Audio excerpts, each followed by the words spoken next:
Live Chat. I'm Frank Horvat, and joining me here today is Lorne Hiro. We are standing in Allen Gardens Conservancy, or Conservatory. That's right. So as a musician, when you say conservatory, I do not think of plants. I think of a place you go to learn how to play piano. Lorne has joined me. This week I've been inviting a lot of friends, musicians who played on the albums, supporters, collaborators to join me and talk about music, talk about life, talk about art. And so that's why I wanted Lorne to be here. So for those of you who don't know Lorne is an actor, director, writer, producer, and he's the artistic director of Heroic Productions. Lorne and I have had a chance to, Lorne has used some of my music in his productions, and I would have to say he's probably one of my biggest supporters of my music, and I'm so honored because I'm such a big fan of yours. So thank you for being here. You're welcome. Thank you. Yeah. So maybe we can start off by just talking about how did we meet? A long time ago. Remember this thing called MySpace? Before Facebook became big, there was MySpace, and you were promoting your first album, I think it was. Yeah. Absolutely. What was it called again? I'll Be Good. I'll Be Good. Mm-hmm. That's right. And I thought, who the hell is this guy?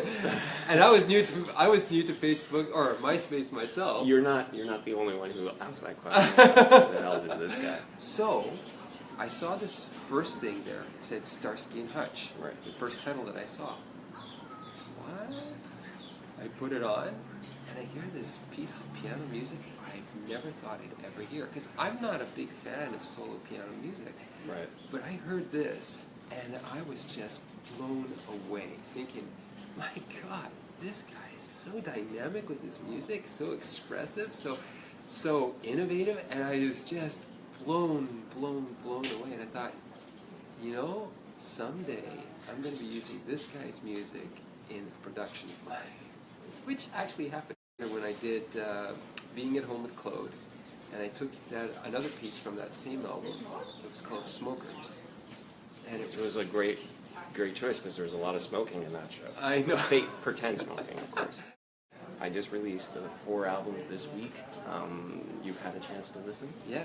Okay, so what sort of grabbed your attention the most so far, and why? Well, it's funny because I was very fortunate to be privy to hearing one of the pieces before the albums were even released. Because yes, we did. I was asking for another piece for another show that I was putting together, a less somber piece called Mentor Me Through This Wonderland.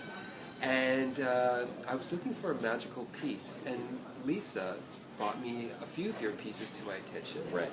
And one of them happened to be From Me to We. Right. Opus number 4, I think it's called? Piano piece number 4. Piano piece number 4. Yeah. And when I heard that piece, I stopped. I literally stopped. Yeah. And I thought, I like this. And it was astounding me because there was that repetitive thing that was going on. That's it. And I'm listening to this, and then you got that dun dun dun, and it was just right off. I can imagine this young woman who's 27 years old coming to the Royal Ontario Museum of all places, and coming to this place that inspires her so much. So, out of the other albums that I was listening to, the one that was about, you had one album, I can't remember the title, where it was things that happening around the world. Yeah, that's called The Current Agenda. The Current Agenda. Yeah, so that's an album that came out Tuesday, and that's an album of sort of modern classical music that each piece is addressing sort of a cataclysmic event in our world today or important social justice issues. Yeah.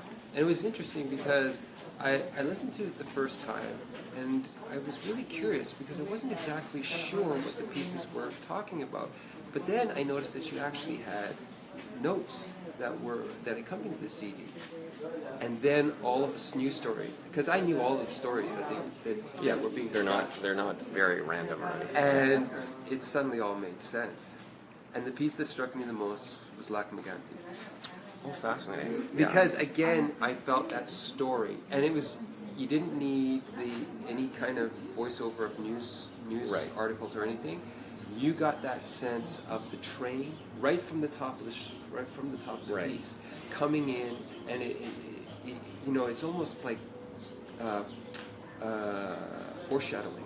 Something is going to happen.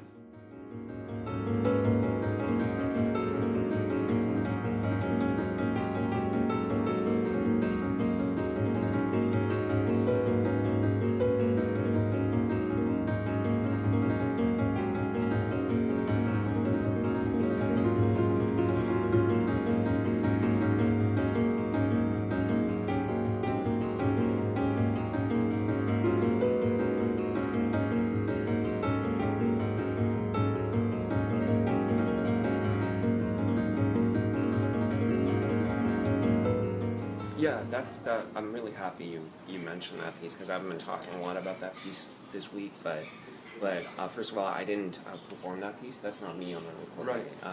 It's a brilliant concert pianist based here in Toronto named Lisa Tahara, who performed that piece. In fact, I wrote the piece for Lisa. Lisa's performed it a number of times, and I feel very lucky that we were able to get her to record it. Honestly, it's a very challenging piece. I don't even know if I could play it. It's so technically challenging, and it's so epic in nature because it basically goes through all of the events before, during, and after of that tragic train disaster in July of 2013. And it's funny that you mentioned that you find that it was difficult.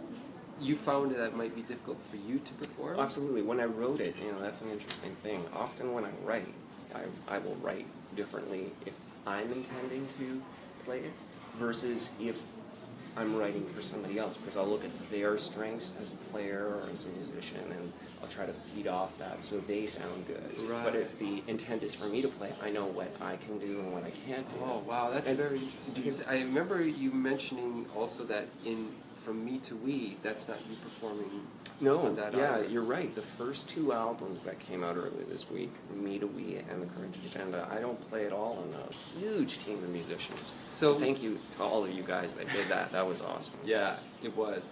And I have to admit that one of the funny things is that even though you didn't perform them, Right. I still heard you through them. Right. Okay. Oh, man. And it, So it is sort of still me. It surprised me when I found out that it wasn't you performing, because knowing that your music as I know it, and I mean, I know that you're always changing, you're always evolving, so it's never always going to be the same. But ever since I heard Starsky and Hutch, and I know how you can play. Yeah.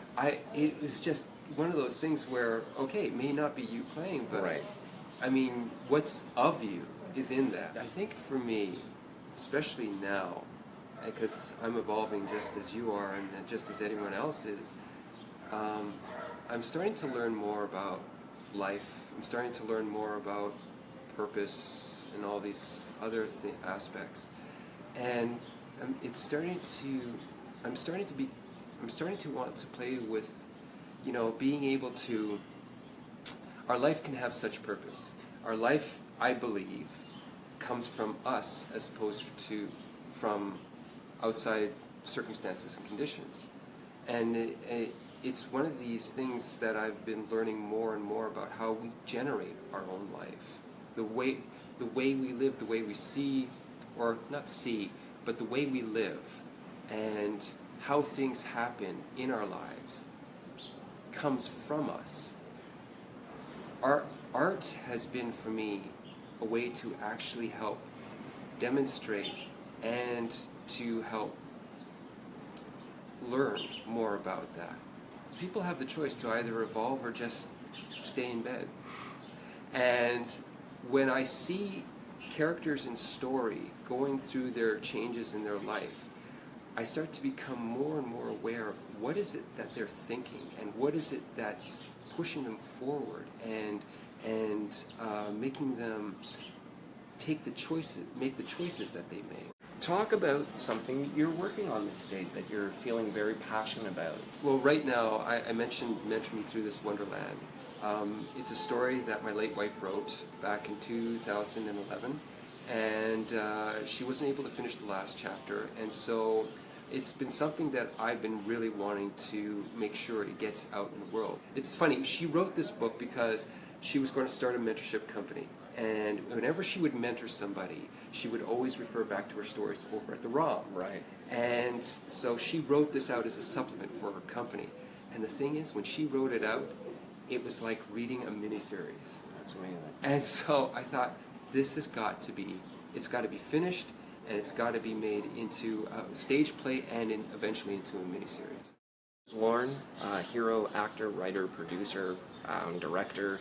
Thank you all for joining me on Album Release Week. It's been a So pleasure. long, farewell, Auf Wiedersehen. Bye bye, guys. Bye. Thanks.